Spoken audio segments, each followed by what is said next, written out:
தீர்க்கதரிசியா இருக்கிறவங்களுடைய விசுவாசம் முக்கியம்.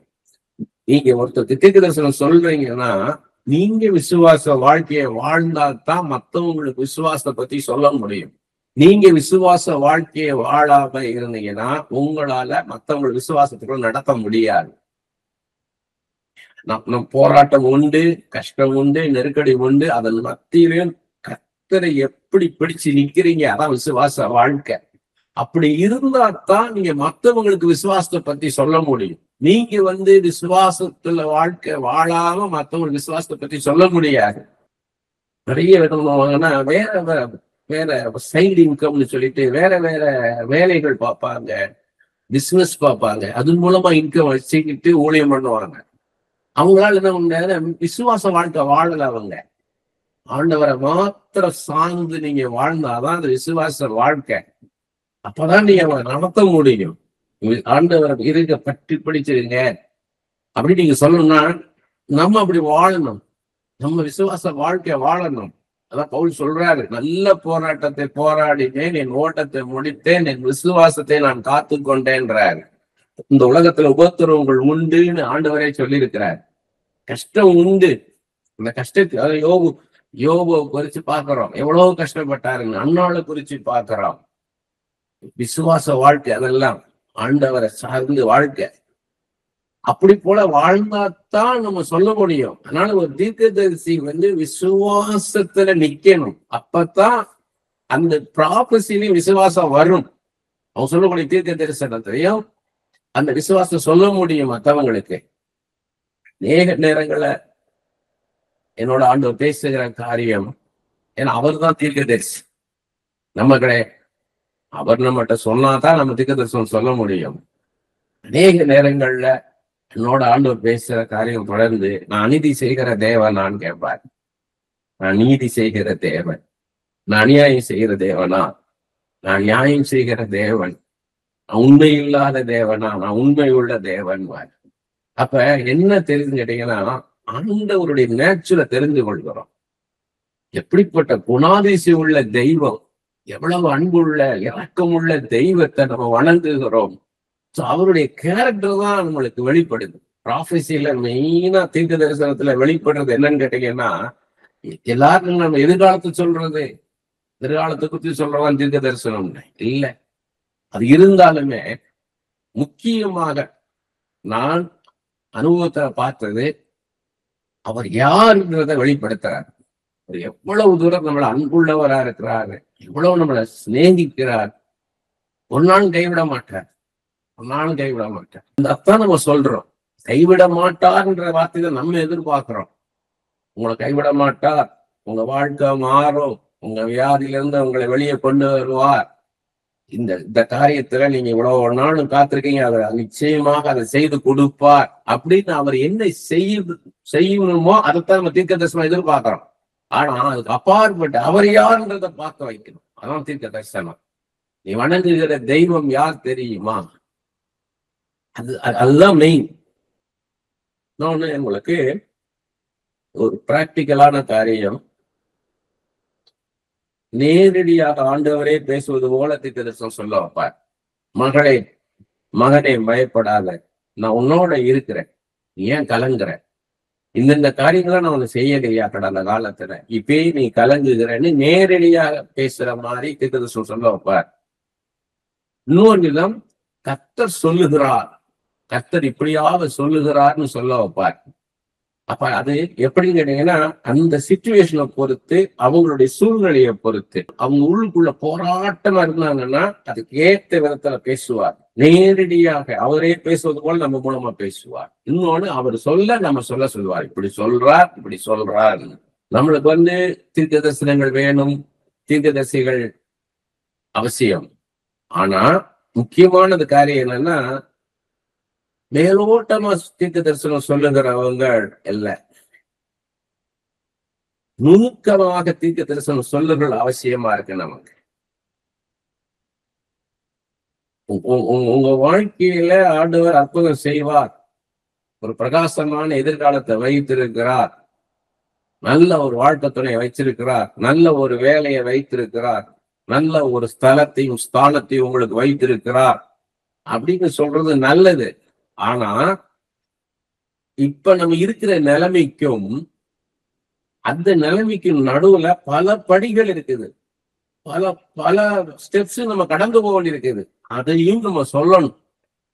அதை நீங்க ஆண்டவர்கிட்ட கேட்கணும். ஆண்டவரே, அடுத்து என்ன பண்ணுவீங்க, அடுத்து என்ன பண்ணுவீங்க, அடுத்த ஸ்டெப் என்ன, அடுத்த ஸ்டெப் என்னன்னு கேட்டு ஆண்டவர்கிட்ட இருந்து கேட்டு சொல்லணும். ஏன்னா எனக்கு தீர்க்க தரிசனம் சொன்னவங்க எல்லாம் நான் ரட்சிக்கப்பட்ட புதுசு. அப்ப ஆண்டவர் என்னோட பேசுறாரு. ஆனா அது சொல்றதெல்லாம் சாத்தியமே கிடையாதுன்ற மாதிரி இருக்கு. ஏன்னா மிகப்பெரிய காரியங்களை சொல்றாரு. உன்னை கொண்டு இப்படி செய்வேன், அதை செய்வேன்றாரு. நான் வாழ்ந்த வாழ்க்கைக்கு அதுக்கும் சம்பந்தம் இல்லை. அப்ப எனக்கு மத்தவங்களை நான் தேடி போறேன் தீர்க்க தரிசனத்துக்காக. அவங்க எல்லாம் சொல்றாங்க, ஒரு திறந்த வாசலை கர்த்தர் வைத்திருக்கிறார், உனக்கு கொஞ்சம் பலன் இருந்தும் என் நாமத்தை மறுதறியாமல் என் வசனத்தை நீ கை கொண்டபடியினால் உனக்கு முன்பாக திறந்த வாசலை வைத்திருக்கிறார், ஒரு மனுஷன் அதை கூட்ட முடியாது. அது என்ன திறந்த வாசல் தெரியல. பிரசன்ட் சிச்சுவேஷன்ல நான் எப்படி இருக்கிறேன் அதுவும் தெரியல. அடுத்தடுத்த காரியங்கள் என் வாழ்க்கையில் என்ன நடக்கும் அதையும் யாராலையும் சொல்ல முடியல. அப்பத்தான் நான் உணர்ந்தேன், நான் என் தேவைக்காக நான் ஆண்டவர்கிட்ட மன்றாடி செபிக்கும் போது எப்படியெல்லாம் நடத்துவாருன்னு. அப்போதான் எனக்கு சொல்லி கொடுத்தார். கேமரா பண்ண போறேன்னா நான் பிரீச்சராக போறேன்னா தெரியல. என் ஆசை நான் போகணும், நான் பிரீச்சரா போகணும் அப்படின்னு. ஆனா பிரசன்ட் சிச்சுவேஷன்ல நான் கேமரா பண்ணிக்கிட்டு இருக்கிறேன். மீட்டிங்கே கிடையாது, ஊழியமே கிடையாது. ஆனா ஆண்டவர் சொல்றாரு, உன்னை நான் வல்லமையாக பயன்படுத்துவேன்றாரு. அதுக்கான சாத்தியமே இல்லை. இப்ப எனக்கு வழிநடத்தவும் யாரும் இல்லை. ஆண்டவரே எனக்கு எல்லாம் சொல்லி கொடுத்தார். எப்படி ஃபர்ஸ்ட் ஸ்டேஜ் முழுக்க முழுக்க என் பாதத்துல உட்கார்ந்துரு, அமர்ந்திருந்து நானே தேவன் என்று அறிந்து கொள், என்னை அறிந்து கொள், என் பாதத்துல உட்காருன்னு நீ கத்துக் கொடுத்தார். ஒரு 6 மாத காலம் இரவு பகலாக எனக்கு பைபிளை டீச் பண்ணார். அதான் ஃபர்ஸ்ட் ஸ்டெப், ஃபர்ஸ்ட் ஸ்டேஜ். அடுத்த ஸ்டேஜ் என்னன்னா, கேமரா பண்ணி வருமானம் வரும், ஏதாவது சின்ன சின்ன மீட்டிங் வரும், ஏதாவது ஒரு பர்த்டே மீட்டிங் ஒரு 20 பேருக்கு எடுத்து கூப்பிடுவாங்க, இல்ல எங்கேயாவது ஒருத்தருக்கு போய் ஜெபம் பண்ணணும்னு கூட்டிட்டு போவாங்க. இது சின்ன சின்ன ஊழியங்கள் தான். அதுல எனக்கு பெருசா காணிக்கை கிடையாது. அதை வச்சு குடும்பத்தை நடத்த முடியாது. கேமரா பண்ணி வர அந்த காசுலதான் குடும்பத்தை நடத்துறது. அது 2வது ஸ்டெப். அடுத்தது என்ன பண்ணாருன்னா, முழுக்க முழுக்க ஆண்டவரே எனக்கு போஷிக்க ஆரம்பிச்சார். இப்பதான் நான் கேமராலாம் விட்டுட்டு முழுமையாக பிரசங்கியாராக வந்தேன். நான் முழுக்க முழுக்க ஊழியத்துல வர காணிக்கையிலே என்னை போஷிக்க ஆரம்பிச்சார். அப்படி ஸ்டெப் பை ஸ்டெப் நடத்தினார். ஆனா அதுல முக்கியமான காரியம், ஞானத்தை போதிக்கும் வசனம் நமக்கு தெரியணும். கர்த்தருடைய ஞானம் என்னன்றது தெரியணும். என்னன்னு கேட்டீங்கன்னா, நான் கேமரா பண்ணாலும் அதிகமாக வேதத்தை நான் படிச்சேன். அதிகமாக. இப்ப நாளை காலையில ஒரு பிரசங்கத்துக்கு போகணும், இன்னைக்கு சாயங்காலம் ஒரு பிரசங்கத்துக்கு போகணுன்ற மாதிரி மெசேஜஸ் எழுதுவேன். அவ்வளோ எழுதியிருக்கிறேன் நான். நோட்டு நோட்டா டாபிக்கா எழுதியிருக்கிறேன் நான். அப்படி நீ உருவாக்கினார். அது பின்னாடி நான் பாத்தீங்கன்னா, எனக்கு ஒரு நாளைக்கு 4 மீட்டிங்லாம் போகும்போது எனக்கு ஈஸியா நான் ஃப்ளோ ஆனேன். இங்க போய் என்ன பேசணும், அதே இது அடுத்ததுல பேச மாட்டேன், அதே இது அடுத்ததுல பேச மாட்டேன். வெளிநாட்டுக்கெல்லாம் போனீங்கன்னா நீங்க ஒரு நாளைக்கு 4 மீட்டிங் இருக்கும். ஒரு மீட்டிங் முடிச்சு அடுத்த மீட்டிங் போகும்போது அந்த முதல் மீட்டிங்ல இருந்து பாதி கூட்டம் அவங்க கூடயே வருவாங்க. ஏன்னா அவங்களுக்கு இந்த மாதிரி வார்த்தை கிடைக்காது. சத்தியம் வேணும்ன்றதுக்காக நம்ம கூடயே டிராவல் ஆவாங்க. அப்ப இங்க பேசுறதுக்கு அடுத்த இடத்துல நீங்க பேச முடியாது. அப்பதான் அந்த மெசேஜஸ் எல்லாம் எனக்கு யூஸ் ஆச்சு. ஏன்னா எனக்குள்ள இருந்து வெளியே வர ஆரம்பிச்சது. இன்னும் எனக்கு மறக்க முடியாது. ஒரு வெளிநாட்டுல ஒரு இடத்துல நான் ஒரு சர்ச்சில் பேசுறதுக்காக போயிருக்கிறேன். இன்னொரு சர்ச்சில் கேள்விப்பட்டு அவங்க இந்த பாஸ்டர்கிட்ட பேசுறாரு, அந்த பாஸ்டர் இந்த பாஸ்டர் கூப்பிட்டு பேசுறாரு, இந்த மாதிரி ஊழியக்காரர் வந்திருக்கிறாரு, எங்க சபைக்கு அனுப்ப முடியுமா? இவர் அனுப்புறேன்னு சொல்லி அனுப்புறாரு.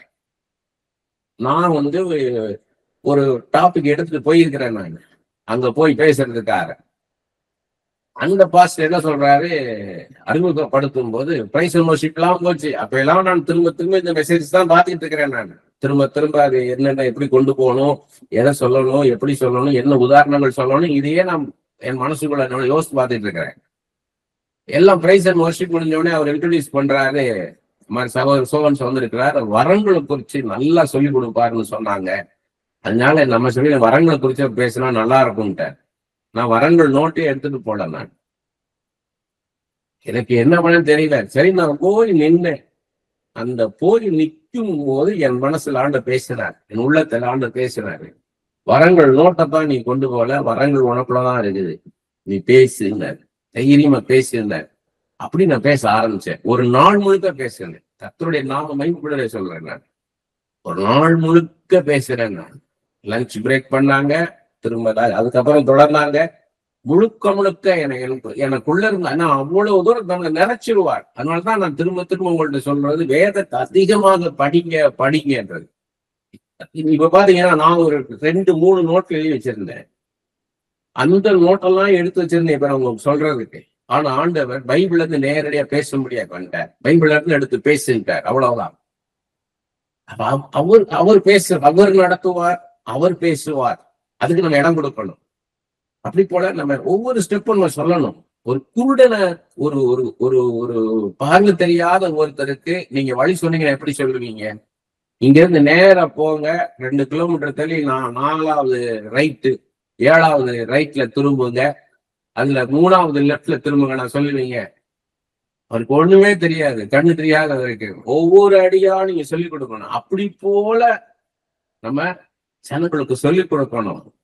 இப்ப எப்படி நடத்துவார், அடுத்து எப்படி நடத்துவார், அடுத்து எப்படி நடக்கும், என்ன மாதிரி எல்லாம் நீங்க வாழ்க்கையில ஃபேஸ் பண்ணுவீங்க, என்ன மாதிரி டிஃபிகல்டிஸ் வரும், அதெல்லாம் நம்ம சொல்லிக் கொடுக்கணும். அப்ப அவங்க போகும்போது இது சொன்னது நடக்குது, கரெக்ட், இப்படிதான் சொன்னாரு, இப்படிதான் சொன்னார், இப்படிதான் சொன்னார், இப்படிதான் சொன்னாருன்னு நீங்க போறதுக்கு ஈஸியா இருக்கும். தீர்க்க தரிசனம் உதவியா இருக்கும்.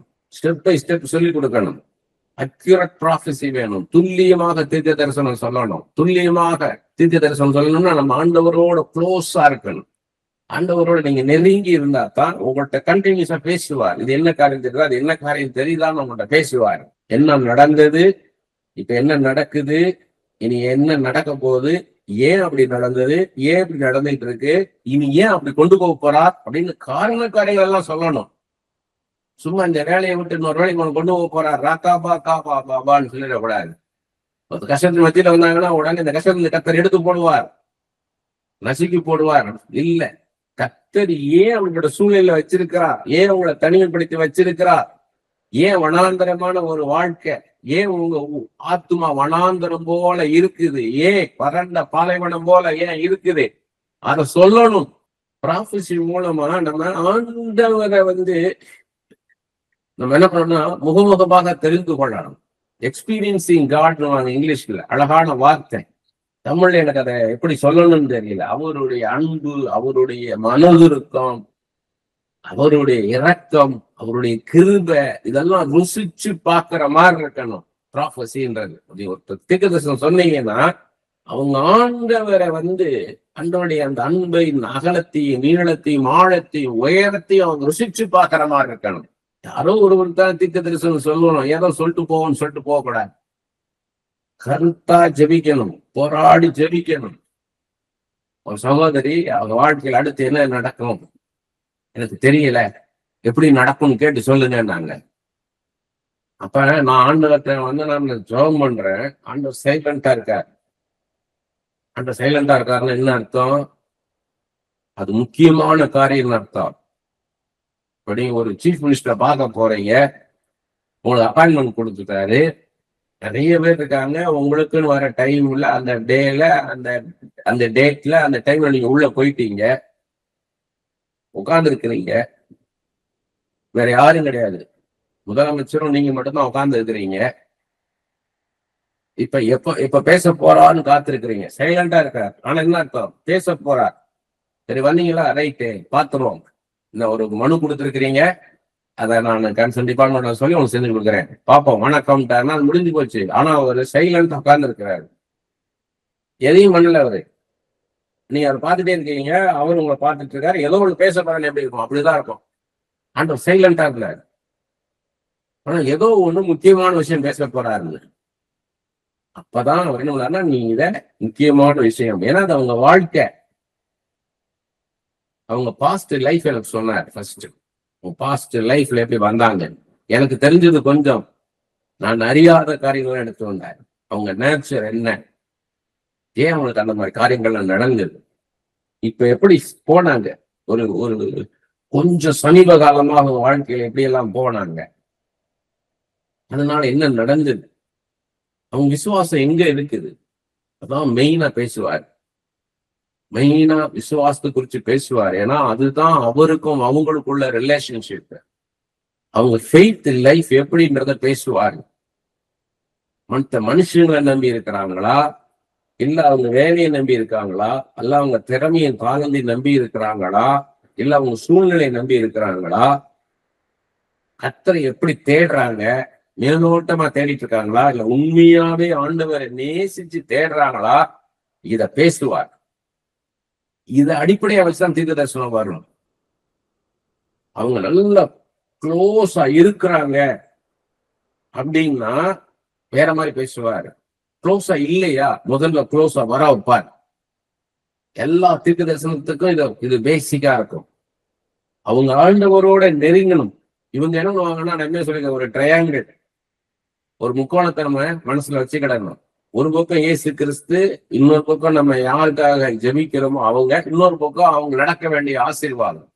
அவங்க என்ன நினைப்பாங்கன்னா, அந்த ஆசீர்வாதத்தை வாங்கணும்னு நினைப்பாங்க. ஆனா ஆண்டவர் அப்படி இல்லை, அவங்களை என்னண்டே நடத்துவார். இவங்க இயேசு கிட்ட போனாதான் அந்த ஆசீர்வாதம் இவங்களுக்கு கிடைக்கும். இயேசு கிட்ட இவங்க போகாம அந்த ஆசீர்வாதத்தை பெற முடியாது. அவங்க நடக்கவே நடக்காது. இயேசுடைய நடத்தம் என்ன, வேதத்துக்கு நேரம் நடத்தணும், வேதத்தின் வசனத்துக்கு நேரம் அவங்களை நடத்தும். நிறைய பேர் அது ரெண்டாவது லெவல் இருப்பாங்க. ஒண்ணு ஆண்டவருக்கும் சம்பந்தம் இல்லாம இருப்பாங்க, இன்னொன்னு அவங்க பிரம்ம பிடிச்ச மாதிரி இருப்பாங்க. பிரம்மைன்னா அந்த தூக்கத்துல நடப்பாங்க, பார்த்திருக்கீங்களா? அது மாதிரி தூக்கத்துல நடப்பாங்க. நீ அவங்க பேசுனீங்க ஒண்ணுமே தெரியாது, ஏன்னா அவங்க நடக்குறாங்க அப்படின்னு கூட அவங்களுக்கு தெரியாது. அப்படியே தூக்கத்திலே நடந்து போய் அவங்க பாத்திரத்தை திறந்து தண்ணி எடுத்து குடிப்பாங்க, திரும்ப போய் படுப்பாங்க. நீங்க அடுத்த நாள் காலையில் இந்த மாதிரி ராத்திரி வந்தீங்க, நீங்க இந்த மாதிரி பாத்திரத்தை தண்ணி எடுத்து குடிச்சீங்கன்னு சொன்னீங்களான்னு அவங்களுக்கு தெரியாது, என்ன நடந்ததே தெரியாது. அது மாதிரி நல்லா நான் ஜெபம் பண்ணிக்கிட்டு இருக்கிறேன், நல்லா நானு பைபிள் படிச்சுக்கிட்டு இருக்கிறேன், நல்லா பக்தியா இருக்கேன்னு நினைப்பாங்க. ஆனா அது போதுமான அளவு இருக்காது. அதை ஆண்டவர் காமிப்பார். அந்த அந்த அவங்க போதுமான அளவுக்கு வேதத்தை படிக்கணும், ஜெபிக்கணும், கர்த்தரை நேசிக்கணும், கர்த்தர்கிட்ட வரணும். அவங்க பக்தி லேசா இருக்கும். அவங்க ஆண்டவருக்கு அவங்களுக்குள்ள உறவு லேசா இருக்கும். நல்லா ஜெபம் பண்ணுவாங்க. ஆனா ஜெபம் பண்ணும் போது நீங்க குறுக்க பேசி நீங்க ஆண்டவரை நினைக்கிறீங்கன்னு தெரியாது. சும்மா அப்படியே படன்னு ஜெபம் பண்ணிட்டு இருப்பாங்க. நீங்க ஆண்டவரை நினைச்சீங்களா அப்படின்னா இருக்காங்க. ஆண்டவரை நினைக்காமலே ஒரு ரொட்டீன் பிரேயர் அது. ஆண்டவரை நினைச்சு பார்த்து அப்படி இருக்கணும். இன்னொருத்த பாத்தீங்கன்னா கதறுவாங்க, கதறி அழுது மன்றாடி ஜெபிப்பாங்க. பாத்தீங்கன்னா அதுக்கப்புறம் முடிச்ச உடனே சாதாரணமா இருப்பாங்க. அப்ப அது என்ன ஆகுது, அப்படி பழக்கம். இன்னொருத்த பாத்தீங்கன்னா சபையில எப்படி ஜெபிப்பாங்களோ அப்படி ஜெபிச்சுட்டு இருப்பாங்க. சபையில ஒரு பேட்டர்ன்ல ஜெபம் பண்ணுவாங்க, அதே பேட்டர்ன்ல இவங்க ஜெபம் பண்ணிக்கிட்டு இருப்பாங்க. நமக்கு ஒரு தனித்துவம் வேணும். சாதாரண விஷயம், பெரிய விஷயம் கிடையாது. ஜெபம் பண்றது திறமையா கிடையாது. இதுல தாளம் தான். ஜெபம் ஒரு தாளம் தான், டேலண்டா இல்ல. அது உறவு, கர்த்தருக்கும் நமக்குள்ள ஒரு உறவு. தகப்பன்ட்ட பிள்ளை பேசுறது, அதுல திறமையதான் கிடையாது. இங்க அதாவது சாதுரிய ஞானம் இல்லாமல் பேசுறேன், நய வசனிப்போடு பேசாமல் இருக்க கர்த்தனுக்கு சொன்னார் பவுல். சாதாரணமா யதார்த்தமா, இசையா தகப்பனே, இசையா எனக்கு இந்த காரியத்தை செய்யுங்கப்பா, கடந்து வாங்கப்பா, என்னோட வாங்க, இப்ப இந்த கஷ்டத்தை விடுதலை தாங்கப்பான்னு சாதாரண ஜெபிக்க வேண்டிய ஜபம். உறவு, கர்த்தருக்கு நமக்குள்ள ஒரு உறவு. தீர்க்க தரிசனம் அந்த உறவை கொண்டு வரணும். Intimate relationship with God only gives accurate hearing and accurate prophecy. ஆண்டவரோட நெருங்கி இருந்தா தான் அது துல்லியமாக அந்த சத்தத்தை நீங்க கேட்க முடியும். ஆண்டவரை சரியாக தேவ சித்தத்தை நீங்க அறிந்து கொள்ள முடியும். தேவ சித்தத்தை நீங்க ஒரு ப்ராஃபட்டா இருந்தீங்கன்னா, ஒரு ப்ராஃபட்டா இருக்கணும், ஒரு தீர்க்கதரிசியா இருக்கணும் விரும்புறீங்கன்னா, ஆண்டவரே உங்களுடைய சித்தம் என்ன, ஒவ்வொரு காரியத்துக்கும் நீங்க கேட்கணும். உங்க வாழ்க்கை, தனிப்பட்ட வாழ்க்கைக்கு கேட்கணும், உங்க குடும்பத்துக்கு கேட்கணும், மற்றவங்களுக்கு ஜெபிக்கும் போதும் ஆண்டவரே இது தேவ சித்தம் இல்லை, உங்களுடைய சித்தம் என்ன உங்களுக்கு அதை தெரியணும். ஒரு ப்ராஃபிட் அது தெரியணும், காரியங்கள் தெரியணும். ஏன் இப்படி நடத்துறார், எதுக்கு இப்படி நடத்துறாருன்னு சில காரியங்கள் எழுதி வச்சிருக்கிறேன். அதை நான் அப்படியே ஆண்டவர் சொன்னதை அப்படியே எழுதிக்கிறேன். நான் தீர்க்க தரிசனம் சொல்ல வேண்டும் என்கிற வாஞ்சை நமக்கு இருக்கணும். அதற்காக நாம் நம்மை ஆயத்தப்படுத்தணும். வேதத்தை இரவு பகலாக படிக்கணும். செபிக்கும் போது பரிசுத்த ஆவியானவரின் அமர்ந்த மெல்லிய சத்தத்தை கேட்க காத்திருக்க வேண்டும். ஒவ்வொரு காரியத்திற்கும் தேவ சித்தத்தை கர்த்தரிடம் கேட்க வேண்டும். வேதத்திலும் நேரிலும் கர்த்தர் ஒவ்வொருத்தரையும் ஒவ்வொரு காரியத்தையும் எப்படி நடத்துகிறார், ஏன் அப்படி நடத்துகிறார் என்பதை கூர்ந்து கவனிக்க வேண்டும், தியானிக்க வேண்டும். கர்த்தருடைய குணாதிசயங்களை நன்கு தெரிந்து கொள்ள வேண்டும், புரிந்து கொள்ள வேண்டும். மனிதர்களை படிக்க வேண்டும், சுற்றி இருக்கிற மனுஷர்களை படிக்கணும். ஒவ்வொரு மனிதனும் எப்படி நடக்கின்றான் என்பதை கவனிக்க வேண்டும். அதன் மூலம் மனிதனுடைய நேச்சுரை தெரிந்து கொள்ளணும். ஒரு மனுஷனுடைய வாழ்க்கையை நீங்க பார்த்து கத்துக்கொள்ளணும். நீங்க அதுல கத்துக்கொள்ளணும். ஏன் இப்படி நடக்கிறாங்க, எதனால கர்த்தர் இப்படி அனுமதிக்கிறார், இதெல்லாம் நீங்க தெரிந்து கொள்ளணும். ஏன் இப்படி பிஹேவ் பண்றாங்க. மற்ற மனிதர்களுக்காக கர்த்தரிடம் அன்றாடி ஜெபிக்க வேண்டும். தீர்க்க தரிசனம் சொல்ல அவசரப்படக்கூடாது. கர்த்தர் சொன்னால் மாத்திரமே தீர்க்க தரிசனம் சொல்ல வேண்டும். நம்முடைய ஆவி எப்போதும் ஆயத்தமாக இருக்க வேண்டும். மாம்சம், எண்ணம், உணர்ச்சிகள் குறுக்கே வந்துவிடக்கூடாது. நம்மளுடைய இமேஜினேஷனோ, நம்மளுடைய ஃபீலிங்ஸ், நம்மளுடைய எமோஷன்ஸ், நம்மளுடைய இமேஜினேஷன் இதெல்லாம் ப்ராபஸிக்கு தடையாயிடக்கூடாது, ஹெல்ப்ஃபுல்லா இருக்கணும். ஆனா ஆண்டவர் ஒருத்தரை குறித்து சொல்லும் போதே நம்மள இமேஜின் பண்ணக்கூடாது, நாம கற்பனை செய்யக்கூடாது. ஏன் இப்படி போலாமே, அப்படி போலாமே, ஏன் இந்த வேலைக்கு போகக்கூடாது அப்படி நம்மள யோசிக்க கூடாது. மற்ற தீர்க்க தரிசனம் சொல்லுவதை கூர்ந்து கவனித்து அதுல இருக்கிற பிளஸ் மைனஸ் இது எல்லாத்தையும் கத்துக்கொள்ளணும். இதுல எது சரி எது தவறுன்றதை நீங்க சரியா நிதானித்து நீங்க கற்றுக்கொள்ளணும். வேதம் தான் பிரதானம். எப்பொழுது வேதத்தை அடிப்படையாக வைத்தே தீர்க்க தரிசனம் சொல்ல வேண்டும். தீர்க்க தரிசிகளுக்கும், அதாவது தீர்க்க தரிசனம் தரிசனங்களும் சொப்பனங்களும், ப்ராஃபஸி வேற, ட்ரீம்ஸ் அண்ட் விஷன்ஸ் வேற எழுதக்கூடாது. சில பேருக்கு என்ன பண்ணுவாருன்னா, ஒரு காட்சியாளர் காமிச்சிருவார் தரிசனம், இல்லைன்னா சொப்பனத்துல காமிச்சிருவார். இப்ப நான் ஒரு காரியத்தை குறித்து நான் அதிகமாக நான்கிட்ட கேட்டுக்கிட்டு இருக்கேன்னு வைங்க, இந்த காரியம் எப்படி ஆண்டவரே இப்படி நடத்த போறீங்க அப்படின்னு யாருக்கோ ஒருத்தருக்காக நான் கேட்டுக்கிட்டே இருக்கேன்னு வைங்க, அது ரொம்ப சிக்கலான காரியமா இருக்குது. எனக்கு அது என்னன்னா, இது இவ்வளவு சிக்கலா இருக்குதேன்னு நினைக்கிறேன்னு வைங்க, நான் தூங்கும்போது சொப்பனமாக வந்துடும். அநேக காரியங்கள் அப்படி எனக்கு வந்திருக்கு. நம்ம அறியாத வேலையில, நம்ம தூங்கும் போது, நம்ம நினையாத வேலையில, அறியாத வேலையில கர்த்தர் நம்ம உள்ளத்துல பேசிடுவார். இது எப்படின்னா உள் உணர்வு தான் பேசுறார். அதை புரிந்து கொள்ள வைப்பார். இந்த சொப்பனத்தை நம்மளுக்கு நல்லா புரிந்து கொள்வோம். ஒரு பெரிய வெளிச்சம் கிடைக்கும் நமக்கு. இப்ப யோசேப்பு, தானியேல் கண்ட சொப்பனங்கள், தரிசனங்கள்லாம் பாத்தீங்கன்னா ஆழமான காரியங்கள். மேலோட்டமாக வரும் சொப்பனங்கள், தரிசனங்கள் வேற. எப்படி தரிசனம், சொப்பனம் அதெல்லாம் வருதுன்னு கேட்டீங்கன்னா, இந்த ட்ரீம்ஸ், இந்த விஷன்ஸ் எல்லாம் எப்படி வருதுன்னு கேட்டீங்கன்னா, நம்ம உள் உணர்வு மூலமா, இன்ட்யூஷன் மூலமா தான் வருது. ஏன்னா நம்மளுடைய உள் உணர்வு ஆவிக்குரிய உலகத்தை என்ன பண்ணுதுன்னா நுணுக்கமா பார்க்குது, சென்ஸ் பண்ணுது. எப்படி நம்ம மாம்ச கண்களினால் அந்த உலகத்தை பார்க்கிறோமோ, அப்படி போல நம்மளுடைய உள் உணர்வு என்ன பண்ணுதுன்னா ஆவிக்குரிய உலகத்தை, எதிர்காலத்தை, கடந்த காலத்தை, நிகழ்காலத்தை, இன்னொன்னு எங்கோ ஒரு இடத்துல நடக்கிற காரியத்தை என்ன பண்ணுதுன்னா நம்ம உள் உணர்வு சென்ஸ் பண்ணுது. ஏதோ ஒன்று நடக்க போகுது, இந்த காரியம் இப்படி நடக்க போகுதுன்னு தோணும், இந்த காரியத்துல நடக்கும், இப்படித்தான் நடக்கும், இப்படி நடக்காதுன்னு தோணும். அது நம்ம அறிவுக்கு, நம்ம படிப்புக்கு, நம்ம ஞானத்துக்கெல்லாம் அப்பாற்பட்ட காரியம். அதனால ட்ரீம்ஸ், விஷன்ஸ் சீப்பா எடுத்துடக்கூடாது. நிறைய பேர் என்ன பண்ணுவாங்கன்னா அதை ஒரு பேசிக்கா பார்ப்பாங்க, ஒரு அடிப்படை ஆரம்ப நிலையை பார்ப்பாங்க. அப்படி கிடையாது. ஆண்டவர் தருகிற சொப்பனம் அது, ஆண்டவர் தருகிற தரிசனம் அது. மாம்சத்தின் கண்களினால காண முடியாததை உள் உணர்வு மூலமாக பார்க்க வைக்கிறாரு. நிறைய பாத்தீங்கன்னா நிறைய சொப்பனங்கள் தரிசனங்கள் வந்து அவுட் ஆஃப் எமோஷன்ஸ் வரும், உணர்ச்சிகளின் அடிப்படையில வரும். துக்கத்துல இருக்கும்போது வரும், இல்ல சந்தோஷத்துல இருக்கும்போது வரும். அது நம்ம இனம் காணணும். அது நம்ம துக்கத்தின் நிமித்தம் வரும், தொல்லையின் திரட்சினால் சொப்பனம் வரும்னு சொல்லி பிரசங்க 5:3 பாக்குறோம். ஒரு ஒரு ஒரு ஒரு ஒரு பாரமா இருந்துகிட்டு நீங்க படுத்தீங்கன்னா அது சம்பந்தமா சொப்பனம் வரும். அது ஆண்டவர்கிட்ட இருந்து வர்றது கிடையாது. உங்க உணர்ச்சிகளுடைய அது என்ன ஆகுதுன்னா, அது உணர்ச்சிகள் கட்டுக்கடகாம போய் அது உங்களுக்குள்ள ஒரு காட்சியாக வருது. சில சமயம் பார்த்தீங்கன்னா அநேக வார்த்தைகள் வந்து வியர்த்தமா இருக்க, அநேக சொப்பனங்கள் வியர்த்தா அப்படின்னா வீணான மாதிரி இருக்கும். அதாவது இது வந்து சம்பந்தம் இல்லாம சொப்பனம் வரும். அப்ப என்ன அர்த்தம், நம்ம ஆண் மனசுல எதையோ ஒன்ன யோசிச்சுக்கிட்டு இருந்தோம்னா அது வந்து காட்சியா வரும்.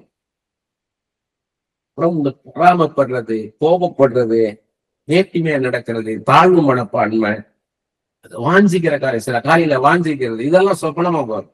இதெல்லாம் ஆண்டவர் கொடுக்கறது கிடையாது. இது நமக்கா வரக்கூடிய உணர்வுகள் வந்து என்ன பண்ணுது, காட்சி ஆகுது. நம்ம ஆசைப்படுவோம் சில காரியத்தை, ஏதோ ஒரு பொருள் வேணும்னு ஆசைப்பட்டு அந்த பொருள் வீட்டுல வந்து வாங்கி வைக்கிற மாதிரி வரும். அது ஆண்டவர் தருங்கிறது கிடையாது. ஆண்டவர் தந்தாருன்னா கொலோசியர் 3:15 சொன்னது போல நம்மளோட சமாதானமா ஒரு ஒரு நிறைவு இருக்கும். அதில் ட்ரீம்ஸ் அண்ட் விஷன்ஸ் அப்படின்றது கம்யூனிகேஷன். சொப்பனங்களும் தரிசனங்களும்ன்றது கர்த்தருக்கு நமக்குள்ள ஒரு பரிமாற்றம். அது ஒரு காரியத்தை சொல்றதுக்கு தீர்க்க தரிசிகள் மூலமா பேசுறாரு, தேவ தூதர்கள் மூலமா பேசுறாரு, அதே மாதிரி தரிசனங்கள் சொப்பனங்கள் மூலமா பேசுறாரு. அப்படி அது மாத்திரம் இல்ல, நமக்கு அவருக்குள்ள ஒரு உறவு, தீர்க்க தரிசனமா இருக்கட்டும், சொப்பனமா இருக்கட்டும், தரிசனமாக இருக்கட்டும், அது நமக்கு அவருக்குள்ள உறவு. உங்கள்கிட்ட வந்து பேசுறாரு பாருங்க, நீங்க தூங்கும் போது உங்கள்கிட்ட வந்து பேசுறாரு பாருங்க, நீங்க அறியாத போது உட்கார்ந்து உங்கள்கிட்ட வந்து பேசுறாரு பாருங்க. அது வந்து எப்படி இருக்குதுன்னு பார்க்கணும். அந்த சொப்பனம் தரிசனம் ஆழமானதா இருக்கா, மேலோட்டமானதா இருக்கான்னு பார்க்கணும். அந்த ஆழம் வந்து ஆழமான ஒரு காரியத்தை சொப்பனமா தரிசனம் வருதுன்னா ஒரு ஆழமான ஒரு உறவுல கர்த்தர் உங்களை வச்சிருக்கிறாருன்னு அர்த்தம். கர்த்தர் நம்மையும் மீறி நம்மளோட பேசுறதுதான் சொப்பனம் தரிசனம் எல்லாம். ஏன்னா நம்ம தூங்கும் போது நம்ம நினையாத வேளையில வருது பாருங்க. இப்ப பாத்தீங்கன்னா தானியேல் ஏற்கனவே பல தடவை பார்த்திருக்கோம். இந்த கான்டெஸ்ட்ல பார்க்கணும். சும்மா வெறுமனா நான் தரிசனம் பார்த்தேன், நான் சொப்பனம் கண்டேன் அப்படின்னு இல்லை. அது வந்து எப்படி இருக்கும் அந்த எக்ஸ்பீரியன்ஸ் அப்படின்றது வந்து நீங்க பார்க்கணும். தானியேல் 7:15 தானியேலாகிய நான் என் தேகத்தினுள் என் ஆவியிலே சஞ்சலப்பட்டேன், என் தலையில் தோன்ற தரிசனங்கள் என்னை கலங்க பண்ணினது. இதே நேபுகாத்நேச்சாருக்கும் பார்த்தோம். நம்ம அவன் சொப்பனத்துல வந்து என்ன கலங்கி போயிட்டான், அவன் ஆவியே கலங்கி போயிடுச்சு. அப்படி போல சில காரியங்கள் வந்து எதிர்காலத்தில் நடக்க போற காரியங்கள் வந்து பயங்கரமா இருக்கும் போது நம்ம உள்ள ஆவியில கலங்கிடுவோம். நம்ம அவர் ஆவியில சஞ்சலப்பட்டேன், என்னை கலங்க பண்ணினதுன்றாரு. அது 28வது அவன் சொன்ன வார்த்தையத்தோடு முடிந்தது. தானியேலாக நான் என் நினைவுகளால் மிகவும் கலங்கினேன், என் முகம் வேறுபட்டது, இந்த காரியத்தை என் மனதில் வைத்துக் கொண்டேன், என் முகம் வேறுபட்டது, மிகவும் கலங்கினேன், என் முகமெல்லாம் மாறிடுச்சுன்றார். அப்படி இருக்கும் தரிசனங்கள் வந்ததுன்னா. ஏதோ ஒரு ஒரு ஒரு அந்த கோழி இறக வந்து காதுல விட்டு குடையிற மாதிரி அப்படி சுகமா இருக்காது. சில தரிசனங்கள் வரும்போது அவர் செய்கிற காரியம் பயங்கரமா இருக்கும்ன்றாரு. சில காரியங்களை அவர் காமிக்கும் போது நம்மளால் தாங்க முடியாது. அதே தானியேல் 8:18-27 அவன் என்னோட பேசுகையில் நான் தரையிலே முகம் காபிரியல் தூதன் பேசும்போது நடக்கிறது தானியேல் சொல்றார். காபிரியல் தூதன் என்னோட பேசுகையில் நான் தரையில் முகம் குப்புற கிடந்து அயர்ந்த நித்திரை கொண்டேன், அவனோ என்னை தொட்டு நான் காலூன்றி நிற்கும்படி செய்து. பாருங்க, தலையில் முகம் குப்புற கிடந்து அயர்ந்து நித்திரை கொண்டேன். ஒரு தூக்கத்துல போன மாதிரி ஆயிரும். சில தரிசனங்கள் வரும் பொழுது, சில ஆண்டவர் நம்மகிட்ட பேசும்போது, தரிசனம் கொடுத்து இல்ல சொப்பனம் வரும்போது என்ன ஆகும் கேட்டீங்கன்னா, தூங்கும் போது ஒண்ணுல நீங்க தூங்கிட்டு இருக்கீங்க.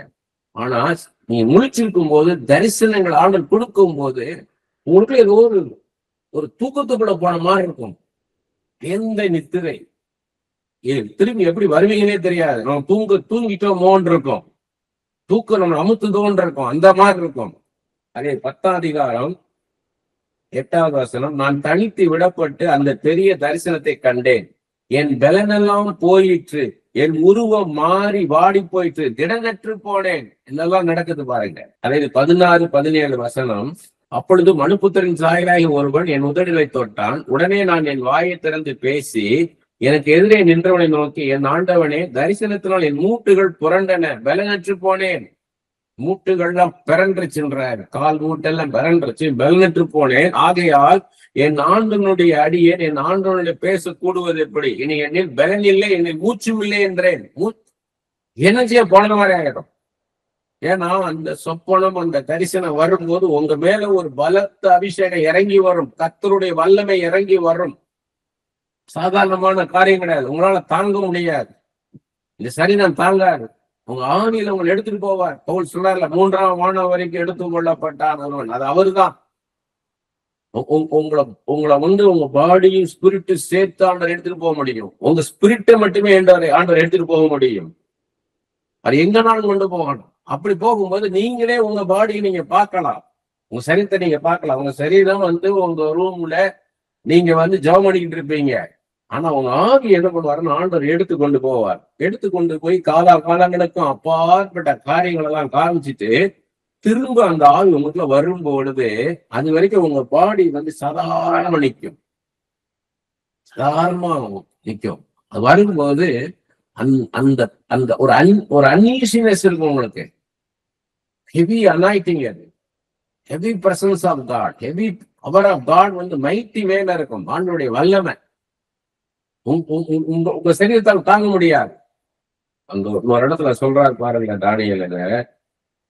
தானியேல் 8ஆம் அதிகாரம் 27வது வசனம் இதுல சொல்றாரு பாருங்க, தானியேலை நான் சோர்வடைந்து சில நாள் வியாதிப்பட்டிருந்தேன். பாருங்க எப்படி சோர்ந்து போய் அவருக்கு வியாதியே வந்துருச்சுன்றாரு. பின்பு நான் எழுந்திருந்து ராஜாவின் வேலையை செய்து அந்த தரிசனத்தினால் திகைத்துக் கொண்டிருந்தேன், ஒருவரும் அதை அறியவில்லை. அவருக்கு அந்த விஷயம் வந்ததுனால இவர் என்ன ஆயிடுச்சு, இவர் பலனெல்லாம் போய் வியாதியோட ஆயிட்டேன்றாரு, தாங்க முடியாது நம்மளால. அடுத்து பாக்குறோம், நம்ம சொப்பனங்கள் வேதத்துல எங்கெல்லாம் இருக்குன்னு எல்லாருக்கும் தெரிஞ்சதுதான். இன்னும் இருந்தாலும் உங்களுக்கு ஒரு ஞாபகப்படுத்துறதுக்காக சொல்றேன், ஏன்னா ஒரு காம்ப்ரிகன்ஷன் கிடைக்கும் உங்களுக்கு. சொப்பனம் அப்படின்னா உங்களுக்கு வேதத்துல எங்கெல்லாம் இருக்குன்னு தெரியணும். இவ்வளவு தானியேலுடைய பார்த்தோம், நிறைய தரிசனங்கள் இருக்கு தானியேலுடைய புஸ்தகத்தில், அவருக்கு ஆண்டவர் கொடுத்த தரிசனங்கள். அடுத்து வரையலாம் யாக்கோபின் சொப்பனம், ஆதியாகமம் 28ஆம் அதிகாரம் 10 முதல் 19 வசனம் எல்லாருக்கும் தெரியும். அவரு வெறும் கோலோட ஓடுறார், தப்பி ஓடுறார் உயிருக்கு பயந்து.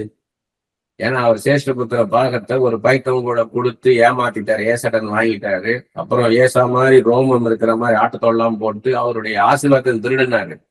ஆனா எதையுமே எடுத்துட்டு போக முடியல, வெறும் கோலோட தப்பி ஓடும் போது ஒரு இடத்துல என்ன பண்ணாரு, வனாந்தரமான ஒரு இடத்துல படுத்திருக்கிறாரு.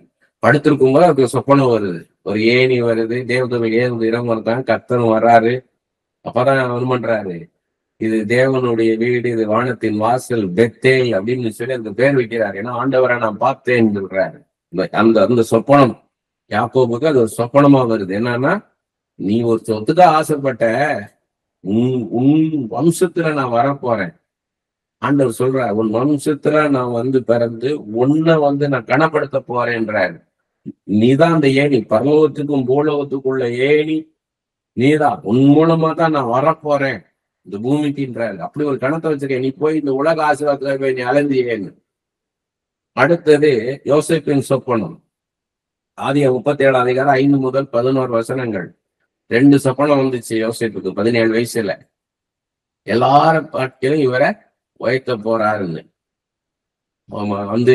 எல்லா என்ன பண்றாங்க, எல்லா கதிர்கட்டும் இருக்குது. இவருடைய சகோதரர் மொத்தம் 12 பேரு, 12 பேர்த்துல ஒருத்தர் தான் இவரு. 11 அறிக்கட்டும் இவருடைய அறிக்கட்டை வணங்குற மாதிரி ஒரு சொப்பனம் வருது.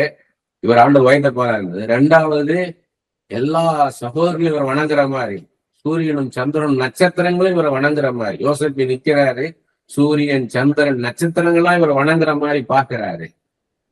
அப்ப அந்த வந்து சொல்றாரு, ஆண்டவர் வந்து என்னோட வயிற்ற போறாருன்றத 2வதா சொல்றாரு.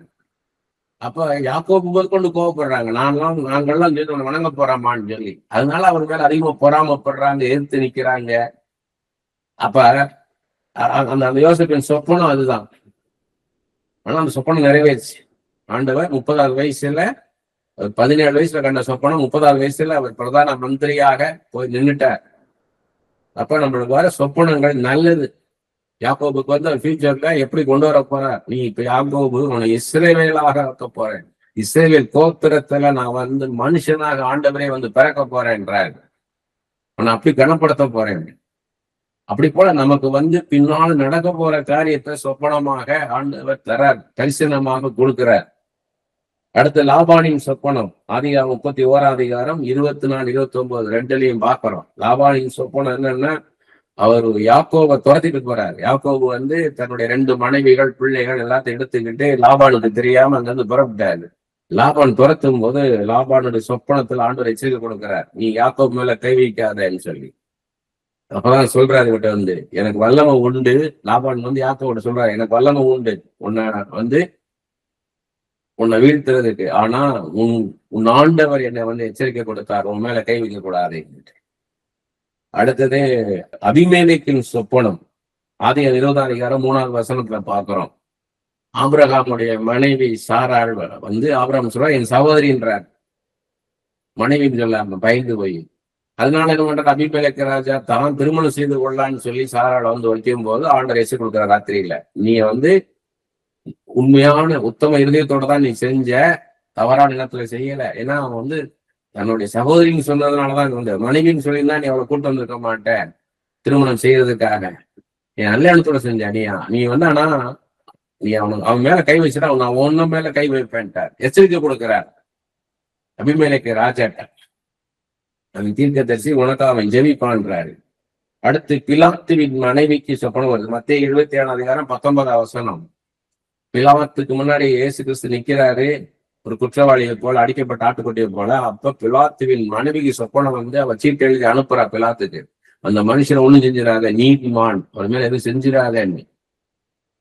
அடுத்து நம்ம தெரியும் சாலமோனுடைய சொப்பனம், 1 ராஜாக்கள் 3 4 முதல் 15 அந்த சொப்பனத்துலதான் இவருக்கு ஆண்டவர் வராரு, நீ விரும்புகிறத கேளுன்றாரு.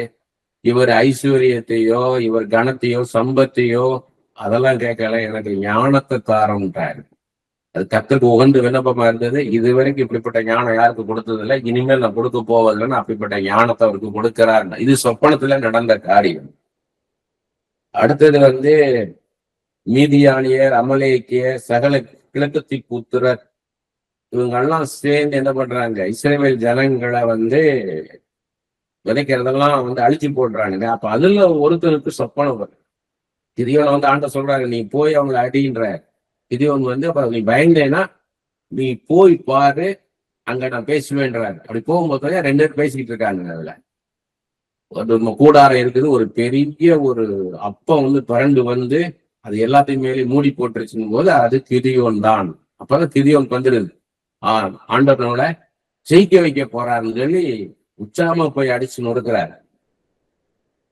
அடுத்து புதிய ஏற்பாட்டுல யோசேப்பு, மரியாள் யோசேப்பு, அந்த யோசேப்புக்கு நிறைய சொப்பனங்கள் மூலமா ஆண்டவர் பேசுறார்.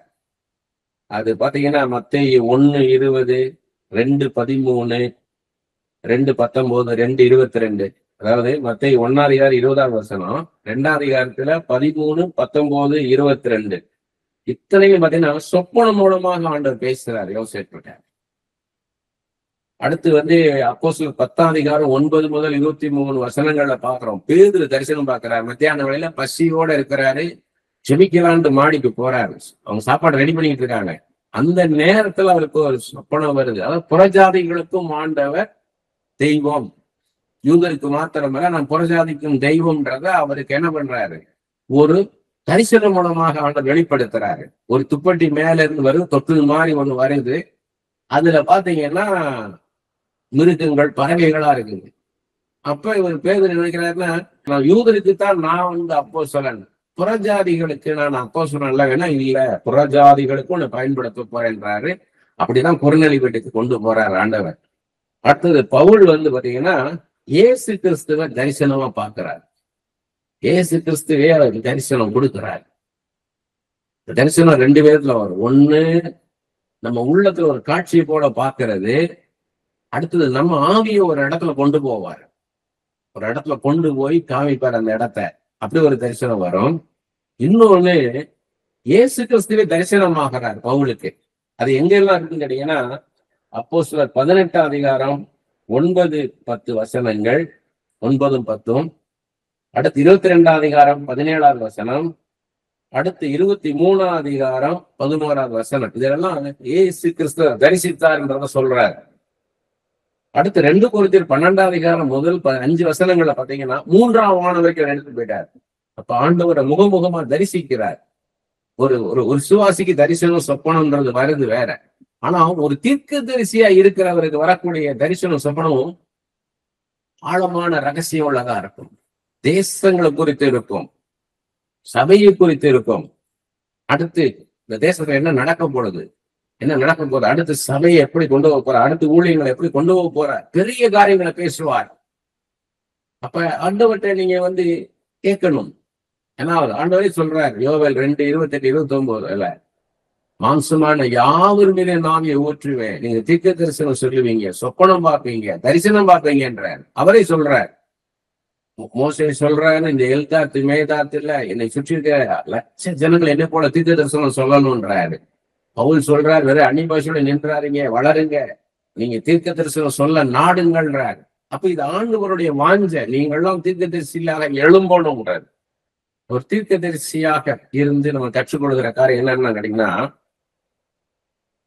எப்படி கற்றுக்கொள்ளும்? நீங்க ஒரு ப்ராஃபட்டா இருக்கீங்க, ஒரு தீர்க்க தரிசியா இருக்கீங்க, நீங்க எப்படி கற்றுக்கொள்வீங்கன்னா, உங்க தனிப்பட்ட ஜெபத்தில் ஆண்டவர் உங்களோட பேசுவார். அப்படி நிறைய காரியங்களை நீங்க கற்றுக்கொள்ளலாம். பரிசுத்த ஆவியானவர் உங்களோட நிறைய காரியங்களை பேசுவார். அடுத்து நீங்க ஒரு சபைக்குள்ள பிரசங்கம் பண்ணும்போது, இல்லைன்னா யாருக்காவது ஜெபிக்கும் போது, கர்த்தர் அவங்களை குறித்து பேசும்போது அதுல இருந்து நிறைய காரியங்கள் கத்துக்கொள்வீங்க. ஓ, இப்படித்தான் ஒரு காரியத்தை ஆண்டு பார்க்கிறார், இப்படிதான் நடத்துறாரு அப்படின்னு நீங்க தெரிந்து கொள்ளலாம். நீங்க பிரசங்க ரெடி பண்ணிட்டு போயிட்டீங்க, அப்போ நிறைய சொல்லியிருப்பாரு, நிறைய காரியங்கள் கொடுப்பாரு.